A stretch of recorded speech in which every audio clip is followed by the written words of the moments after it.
You're tuning into the Wild, Weird, and Sometimes Normal podcast. If you have a story or a guest recommendation that you think others need to hear, email me at wildweirdandsometimesnormal@gmail.com. Let's get this started. Alex and Brett, kick it!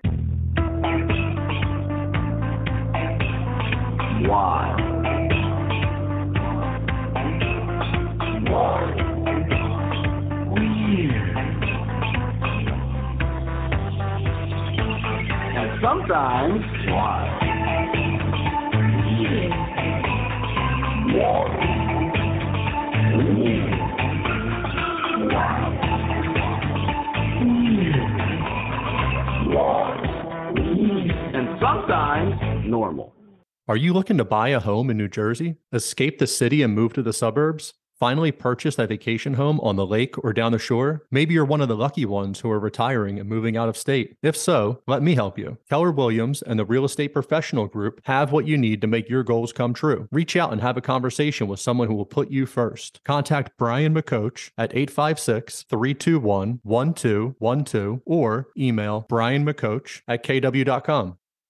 Welcome to another episode of Wild, Weird, and Sometimes Normal. I'm your host, Brian, and today my very special guest is Nicole Ridlen. She is the general manager of Cumberland Caverns. She's a board member on numerous associations, and she was a cave scientist, but now she's just an amazing general manager. Welcome, Nicole. Thank you for having me, Brian. I appreciate it. So I just spit out a lot there. Can you give me an overview of everything you just told me before we hit record? Yeah, of course. So, of course, my main job daily is manager of Cumberland Caverns. So I get the pleasure of inspiring the general public how amazing caves are through our amazing cave system. We have over 27 miles here. I'm also a board member for the National Cave Association, and that's an organization for show caves. It's where we all kind of get together and help problem solve.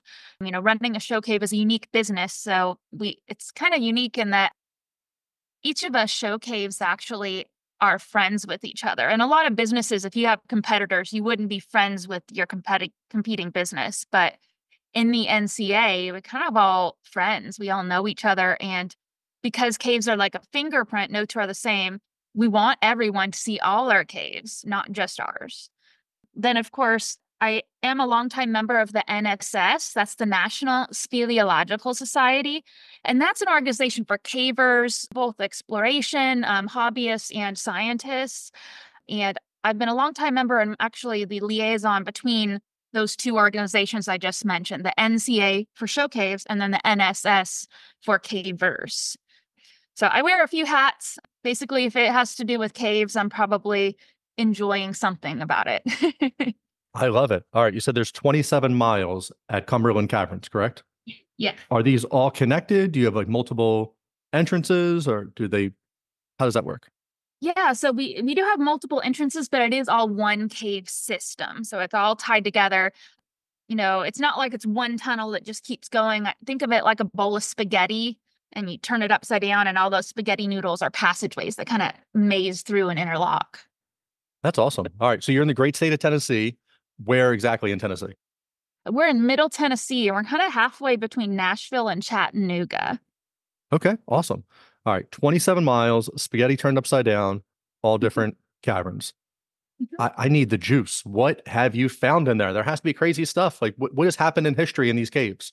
Oh my goodness. So Cumberland Caverns has been explored a long time before we opened to the public. It was actually originally two separate caves. It was a small cave known as Henshaw, where the dirt was dug out for saltpeter mining. And then it was a larger cave that was discovered in 1810 named Higginbotham Cave. And it wasn't until 53 that some really dedicated big name cavers found a connection and we discovered it's all one cave. So before that connection at 53, though, hundreds of people, thousands really, from all over the country would come to Higginbotham Cave to take the long 3-hour tight squeezing crawl to get to the big room. What happens in the big room? I need more. So I think people of those old days, they were a little bit more adventurous than we are today. They would crawl all that way, even in full regalia, you know, wearing a dress as a woman, and you'd crawl through these tiny spaces called lemon squeeze and birth canal. just to get to this big room so you could have a picnic or a hay wagon party. This is before the days of air conditioning. So imagine being a nice, cool 56-degree cave, and it's a huge room that you could really drive vehicles through. It's giant. So there is a cave. I don't. New Jersey maybe has a couple. That's right. I'm in New Jersey. New Jersey may have a couple caves. I'm not too sure. But over in Pennsylvania, there's a bunch, and there's one near Hershey Park, and I forget the name of it, but it was pretty cool. We went there, and it's just 56 degrees year round. It's snowing outside. It's 56 degrees in there. We went. It was like 100 degrees out. It was so beautiful and cool, and just seeing the. I'm going to mess up what they are, but the stalactites and the stalagmites, and then just the water dripping down. But they were very particular. But like, you cannot touch anything because this is like hundreds of thousands and millions of years. And 20 years ago, people were laying on these things, and the one guy lived in there, and there was you could see all the smoke from the fire as he was like hiding out from the police at some point. I was like, I can't touch this. I just need to, but I didn't. I respected the rules. Well, that's good. Like I think in the early days of cave exploration, we didn't know enough about caves to understand the damage we caused. Of course, back then we didn't all have this, pocket computer camera. So we couldn't take pictures of where we were. So what did people do? They wrote their name. They broke pieces off. These days, we have so many better ways to mark our existence on this planet. Touching them does actually cause damage. The water is depositing minerals, and the oils in your hand and just the friction of you touching them can change it, and stalactite and stalagmite can't grow anymore. Oh, I'm glad I followed the rules then. I didn't want to kill a rock. But all right, how did you get interested in caves? Did you grow up in this area? Did you have family doing cave diving, or you just threw a dart at the dartboard and cave scientist? So I actually started caving in Missouri, which is known as the cave state. Tennessee technically has more caves, but Missouri has the most show caves. And better marketing, apparently, by dominating the name, the cave state. Yes. Now, Missouri has some amazing caving. When I was a young adult, I grew up in a very small town. I mean, I graduated at 56 people. So what is there to do? You drive around on back roads, find interesting things. And it actually started out exploring old abandoned mines, which is like a man-made cave, right? And grew from there. I knew I wanted to get in more caves, but I didn't know where they were. So I joined some local caving clubs. Those are called grottos, the Choteau Grotto in Columbia, Missouri, and the Kansas City area grotto. Joined the NSS back then and just started caving a lot. And after that, like I was finishing up a degree in business management. I was like, you know what? I want to make a difference in something I'm passionate about. And so I actually went straight from graduating with my business management degree into my bachelor's for geology, jumped up to my master's just to study speleothems, which are the stalactites, stalagmites. I love them. I'm glad you found your passion, because I graduated with business management and it took years of the only job you can get is sales. I mean, why did I could have been like anything. You could have went to for accounting for like 3 more credits. You could have, done a million other things. And it's just like, I picked the most broad thing. And it's like, you can either go into sales or like pretty much nothing. But eventually I found my happy place. Well, that's good. I think we all go on that weird journey where we think we know who we are when we're a young adult. And then we're like, oh, I didn't know that about myself. And you change your track. Right. All right. So you're in Missouri. You are going into mines, abandoned mines. Sounds super safe. Sure, your parents were thrilled. And you're finding caves, and so you join Cave Society. I think it's cool that you are cave buddies with the other caves, because it's not like if you're at a resort or like, Disney World doesn't want to share with Universal, because then you're not going to see the mouse versus the other thing. But as a cave, people tend to like the breweries, like, you might be loyal to one, but you want to go check out a bunch of them. You like that craft beer sense. And if you like caves, you probably want to go see other ones. And it's nice to have that relationship. What makes your cave more unique than the other ones, or stands out more? Well, we are the longest show cave in the state of Tennessee. Note I said longest show cave. There are 2 caves that are longer than us, but they're on private property, like most caves are, so they're not open to the public. And we offer 12 different tours because we have so much cave. And even if you go on all 12, you will only see about 10% of that cave. Are you holding back? Where's the other 90%? We like to protect a lot of the cave, conserve it for those future generations and the animals that call it home, right? We're just visitors. There are animals that live in the cave. There are delicate minerals. There are some crystals in some rooms and caves where if you breathe too heavy, they can break. So you've really got to be mindful of where you move through a cave. It's likely it existed in other parts of caves that you see every day, but because people heavily trafficked it so long before we got to see it, they're not there anymore. What kind of critters live in these caves? So, of course, you have your bats. In our cave, it's seasonal. Big surprise, bats, I know they sound synonymous with caves. They actually have to leave the cave to get the food they want. So mosquitoes, flying insects. So they're not in the cave in the summer. They're actually living out in the trees, waking up every night to eat. But year round, you'll find salamanders, crayfish, cave crickets, spiders, centipedes, all sorts of insects and invertebrates. And many of these are specially adapted to live in complete darkness. Whoa. Any bears or anything fun like that? Any big mammals? No, bears occasionally visit caves, but just like the bats, there's not enough food in a cave. You got to think in a cave, there's no sunlight, so there's no plants growing, which means the amount of food you have to eat is really limited. So most of the animals that live full time in a cave are going to be very small and have low energy needs. Okay. Interesting. They always, show Yogi Bear in a cave or things like why you shouldn't go in there, but it's really just a blind spider, so watch out for them. Yeah.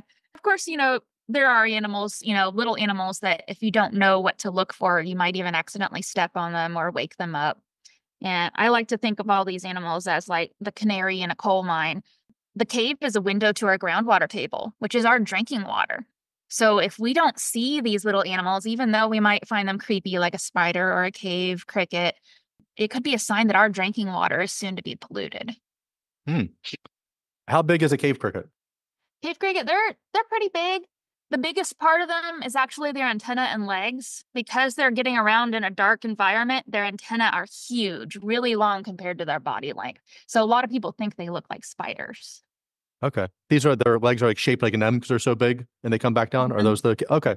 I have them in my house sometimes in my crawl space and I don't know what we call them, but no caves under my house that I've been privy to. I don't know. So do you like, the birth canal, I think these are these tight holes. And I've seen, a terrible story of a guy was trying to get in there and got stuck and couldn't get out. And, the rescue workers had to help him. That didn't work out. In Africa, they find a lot of the early hominids through these birth canals, which I don't even understand how somebody would be like, that's a great idea. Let me crawl through this thing that my shoulders barely fit. But they do that. And it's pretty amazing what you find. Have you done any of this stuff? Oh, absolutely. I love caving. And, I won't lie. There's some things that make me nervous. I'm not really scared of small spaces. I kind of enjoy them. I find them comfortable, but I'm scared of heights a little bit. But I think that's part of caving. It's, punishing yourself, pushing yourself to the limits so you can see what you're capable of and setting new limits for yourself. It's just like a sport, you're trying to manipulate your body to fit through these weird holes. And there's no rhyme or rhythm because every body's different, every passageway is different. So it's like a puzzle. So caves, you think about famous movies or anything. Like for me, it goes to Goonies. They go in, they find the cave, they find One-Eye Willie. They're next to the water in Oregon. I think they were Pacific Northwest. Tennessee, pretty much landlocked, right? You're not having any major waterways to the ocean. But have any rumors like Confederate gold or pirates coming inland, anything like this in the general area? Oh, there's always those rumors, treasure in the cave, right? Most of the time, they're just that. They're rumors. It's caves invoke this feeling and sense of mystery because a lot of people don't want to explore them. It takes, a certain mindset to want to. So anything that's mysterious, we're going to try to fill in that blank with something amazing and imaginative. So you're saying you do have it, and that's why the other 90% of the cave is locked off because you do not want to share the Confederate gold. I got that. That's okay. It's hidden really well. Yeah. Awesome. All right.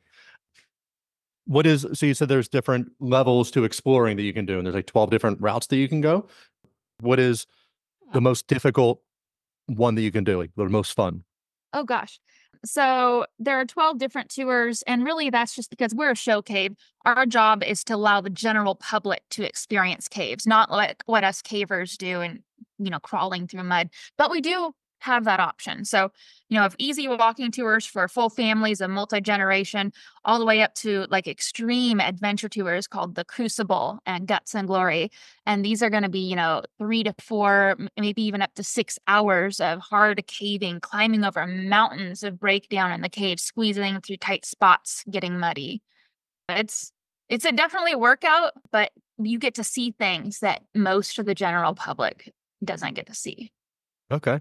So you have somebody who wants to do this crucible. I'm glad you just named like the worst thing. You're like, it's going to be hard. We're going to tell you it's hard. And it's right there in the name. But I'm sure you probably had somebody who was like, oh, I can do this. And then halfway through, they're like, I was not built for this. I'm not here for this. What, what type of resources do you have to help these people out? Or has anybody, I mean, you're not stuck there forever, but like, do Oh people just gosh. like, I can't move. Like I'm stuck here for a couple hours. I need to catch my breath. Anything like So that? first of all, our guides are highly trained. They're all first aid certified, CPR certified, and they kind of know how to evaluate their guests and make sure they're doing okay. We've also done cave rescue training if that ever arrives, but we do a pretty good job warning people. We make them squeeze through a box on the porch before we even let them in there to make sure they'll fit through that spot. And of course, once you're so far in a cave, the only way out is through. It's not like there's an escape hatch or a way to call for help. You're underground. So that's where it just really comes to having an experienced guide that not only knows how to navigate the cave themselves, but knows how to talk you through it. I think that's great. I love that amusement parks have like the little stick, like you must be this tall, and you guys have the box, like squeeze through that. You want to do this? Like I'm 6'3", I'm not fitting through this little box. Like probably not. Also have no desire to fit through like the birth canal and I do all these things. But it's pretty funny. Like, no, I can do that. That's fine. I'm in pretty good shape. Like get through that box. Like, never mind. Yeah. I'll sign up for the family tour. Go ahead. It's just as much a psychological hurdle as it is a physical. Like there's people that can fit through that box easy, but they look at it and like, that's not for me. Mm-mm. Yeah, I would. Yeah, that's funny. I would just have to lather yourself up in butter or something. Like, yeah, we're gonna get through there one way or the other. I don't know, but I love the cave that we went through. I loved walking through in Pennsylvania, and it was just beautiful, and the water and so calm, and like it would be. Do you have like any campouts or anything? Like, can people stay there overnight? Do you have an area? We do. We have what are called overnight adventure packages. And so those are primarily for like big groups, like scouts, school groups. Sometimes we get at church groups or like big brother, big sister, that kind of thing. And they come in the cave, they drop off their sleeping stuff, they go on an adventure tour. So they're going to go through that birth canal and lemon squeeze. Then they're going to go on a walking tour, learn all the science and nature and history about the cave. And then they actually get to sleep in the cave. And it's primitive camping. So you're laying on the ground, in the dirt, just roll out a tarp and your sleeping bag.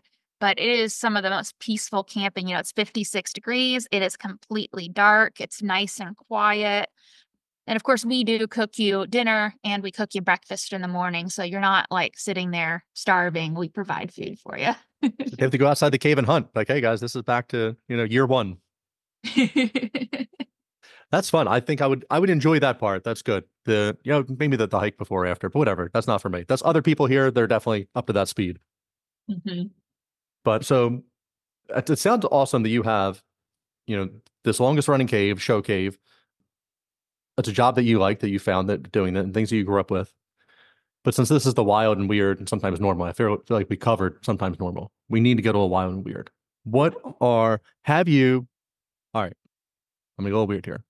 So apparently in Tennessee, the only completely like 100% like alien sighting, like verified, I think it was the CIA or FBI, were shooting these little green goblins that were coming out of Tennessee.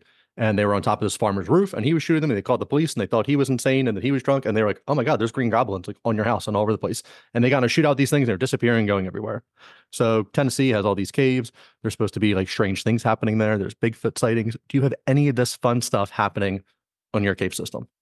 Oh man, there's a lot of rumors around about like, creatures that might live in the dark. And there actually is a strange phenomenon that has happened in our cave in the past where people that are going caving, they'll be going caving and they'll feel a drop and they think it's just a drop of water. And then they look down and it's red. So it looks like a drop of blood. And we don't know really where it comes from or anything, but it definitely scares the daylights out of people when they see that because you look up and there's nothing there. So that's kind of one of our ghost stories. We don't know what it started from, when, it's been happening even before we opened for tours. I love it. That's awesome. Is it always in the same area or it just happens to be like randomly? It happens pretty randomly. Mostly, not on the walking tour trails. It's on the adventure tour areas, like deeper in the cave, like climbing a mountain of rocks inside the cave, and it'll take you hours to get out and I doop. love it. That's great. Thank you. All right. So there's all these other cave systems in Tennessee too. Yours is 27 miles. Have you done is there any exploration or any like sonar that you guys have used? Like to see, is there just another corridor like right through a thin piece of cave wall? Is there anything like you can figure this out? Oh man, so cave survey's fun. I've done a few cave survey projects and I have friends that do it all the time. That's their hobby. Really, the only way to truly know if there's passage is for you to physically find it.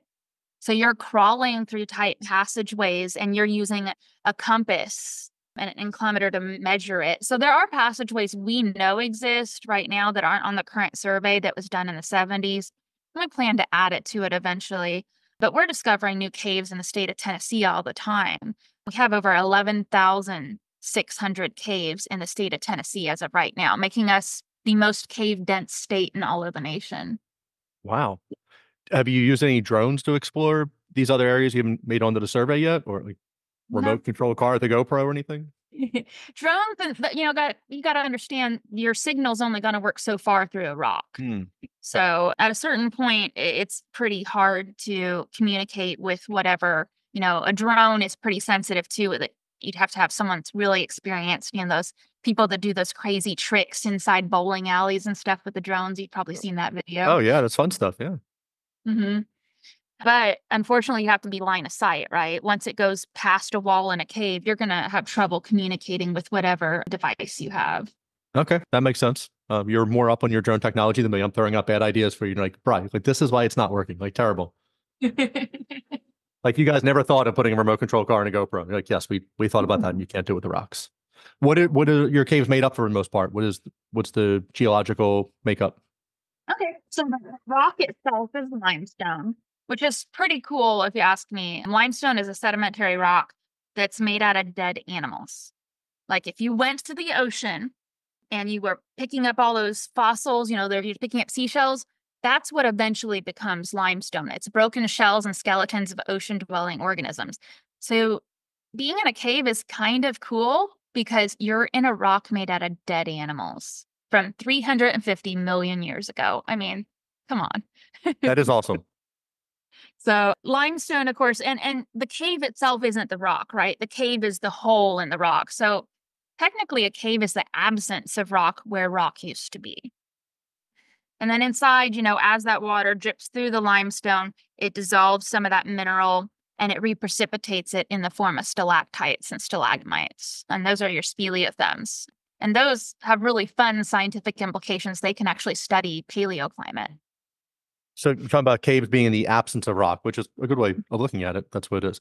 What is causing the creation of these caves? This is just slow water running through and eroding the rock itself? There are different kinds of caves. Like there's a lava tube where it's lava that flows, and then there's a hollow tube.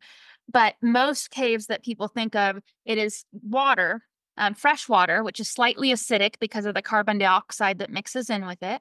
And as it goes through the layers that built up that sediment in the ocean, it starts dissolving a little bit because that calcite can dissolve with really weak acid. So we're talking about a large span of geologic time, like, hundreds of thousands to millions of years. But, those little cracks get bigger and bigger until it's the cave you're standing in. It's fascinating. So are you this takes millions and billions of years to create these things. So I guess you're not really having new cave formations. It's just so small. It's like watching somebody grow. Like you don't really see it, but then like you come back years later, like, hey, how'd you get so tall? You were just this height. So I guess that's more my answer now. Like your great grandchildren, like, oh, we have this other small little passage here, and then in the future the aliens will be like, oh, look at all this stuff that we just found. Yeah, it's definitely in the human time scale. You're not going to see that change from passageways getting bigger, but it does still occur as the water goes through. If it's acidic enough, it'll dissolve some of the limestone along the way. Primarily right now, we're in that stage where the cave is getting a lot of decoration. So instead of dissolving, it's precipitating. It's growing those stalactites, stalagmites, flowstone, the cave bacon, all that fun stuff. That is fascinating that the rock grows. I guess it's just minerals growing on top of it, but it is hard and solidified. And it's like the cave is lacking stone, but still growing stone. Very fascinating stuff. Made up of dead animals. It's kind of like, do you have any hard water where like your faucet gets mineral buildup on it? Oh, yeah. Well, leave your faucet alone for a few hundred years. Maybe you'll get a stalactite. I'm sure it will. I will not be here for that. AI Brian will be here to, little robot one coming through. But I find that fascinating. All right. So we're going to get weird again for a second. But so scientists, they found it, they refound it, but there's a larger ocean under the earth than there is combined for all the known oceans that we have. And within that, they're finding there's waves crashing. So if waves are crashing, that means there's like a beach or something going on, right? And in the earth, there's tunnels going through there. I don't really know where my question is going with this, but I just find that fascinating. And as you're creating other tunnels, do you think, what's the deepest tunnel that you're aware of for a cave? Oh gosh, I don't know how to answer that. I would not be sure what the deepest cave is, because it also has to do with topography, right?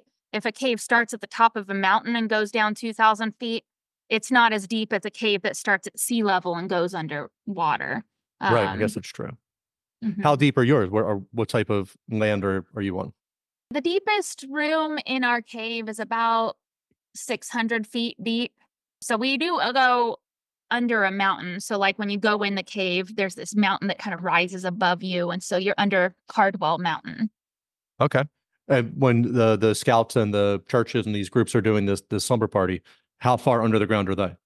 They're about 333 feet beneath the surface, which is, for some people that's a little scary, but it's pretty amazing to think about. And I mean, above you is not just 333 feet of rock. There's huge trees, like full-grown adult trees in a forest above you. That's amazing. Funny though, you can go a 33-story building and be relatively fine. Like some people don't like heights, but even still, you're in a building, you don't think it's just going to topple over or whatever it is, but you go 33 stories under the ground, you're like, oh my God, I am 33 stories. But it's the same thing. You're the top versus the bottom. Yeah, and and yours are all natural and more exciting. exactly. And because it's naturally made, it's kind of reached a good equilibrium. It's actually a relatively safe place to be. Even during earthquakes, there are cavers that have been in caves during earthquakes. They didn't even know it happened until they got back to the surface, and all their friends have been blowing up their phone. Are you okay? Why? That's amazing. I think Thailand had their tsunami in 2003, and there were scuba divers in the middle of the ocean just doing their thing, and they came back up, and like the ocean around them was just polluted. And they're like, these people are disgusting.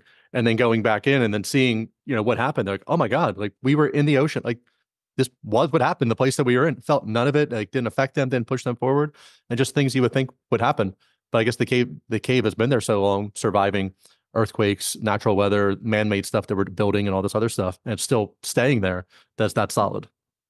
Yes, yes. And of course, there are caves that could collapse, but it's pretty rare. We've been giving tours since 56, so I think we're pretty good. You're a safe one. All right. I love it. I love it. All right. Do we have any roads we haven't covered yet? Oh, gosh. Well, this is National Cave and Karst Week, and tomorrow is National Cave and Karst Day.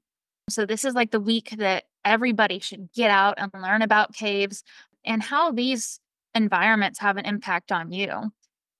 We are actually getting ready to do something brand new here at Cumberland Caverns. You're only the second person that I get to announce this to, so your podcast will be the second. I love it. Great. So we have a new experience that's going to be coming out in just a few weeks. So imagine you go all the way to the back of the Discovery Tour and you're like hundreds of feet underground and you sit down and then suddenly this whole story comes alive around you. So there's sound in front of you, it's coming from behind you, there's lights moving through the room, there's video playing and telling a great story. It's kind of like a 4D experience, except you're completely underground. So that's coming very soon. And we're so excited for everyone to come and really not just hear the story like the guides tell it, but be immersed in it 100%. I love it. It's like a planetarium, but in the ground. Yes. Yeah, that's awesome. You have to do like the Pink Floyd laser light show now. Add that to it too. Oh, we should. Maybe that'll be a project. Yeah, that's your idea. You can steal it. That's fine. Don't worry. You can have it. I love it. So what is the best way for people to find you? What is the best way for people out of state to arrive there? Can you drive there? What's your closest airport? What's all that good stuff? Yeah, so Nashville is probably our closest airport. But if you drive, we are out in the country. We can't relocate the cave, unfortunately. It's where it is. But if you go to cumberlandcaverns.com, you can read all the details about all the tours we have. You can even book online 24/7. It tells you everything you need to know. And then when you come out here, you could make a whole day of it. You could do multiple tours. And we have hiking trails on the surface. It's a beautiful view up here. I just invite everyone to come out and really learn about caves, because that's kind of our passion here. All my tour guides, they want everyone to leave thinking caves are just the most amazing place in the whole world, because it is. I find just nature in general. I'm in the Pine Barrens in New Jersey, so it's all just wilderness and stuff. You go outside, it's just refreshing and you breathe fresh air. You go to the beach and you hear the ocean, it's just relaxing. Like, we're meant to be in nature. And yet we're stuck in these buildings and steel and, all this other terrible stuff. Do you personally enjoy caves, but are there like therapeutic, any type of like feelings that people have? Absolutely. Like, part of the reason I love caves so much is I'm constantly getting inundated, right? Phone calls, emails, social media, everything's just barreling at you. Even if you're in the woods, you can hear the birds, you can hear the rustle of leaves, and then you're like, is that a squirrel? What is that? You go in a cave, suddenly there's no noise, there's no light. You can honestly sit down and just shut it off and be with yourself. And I think that's so healing for so many people, where we're all attached to this technology. Humans aren't meant to be available 24/7. We need time to reflect. I love it. I'm going to become a cave person now. I'm going to go check it out. I'm going to start digging in my backyard first, have my private cave. But my wife does want to get out to Nashville, and I'm fully on board with that. So we're going to come check you guys out. Maybe next summer we'll be down there. That would be awesome. Come on out. Yeah, I'll keep you on the easy tour, but we do have that box on the porch if you want to test it. I am going to try through the box. My wife will definitely want a picture of me stuck in there, and you guys having to use like the safety key to unlock it. It'll be hysterical. But I appreciate your time. I'm going to put all the links in the show notes and everything. And seriously, I appreciate your time. Thank you so much. Thank you so much, Brian, for your time. Have a great day. Thank you. Take care. Bye. Bye. All right, everyone. That was our show. Don't forget to leave a review on iTunes, Spotify, or wherever you stream your podcast. Like and follow the podcast on Facebook and Instagram to stay up to date in all things wild and weird. Check out the links in the show notes for more information on our guest. The biggest support you can offer is to tell everyone about the podcast. Until next time.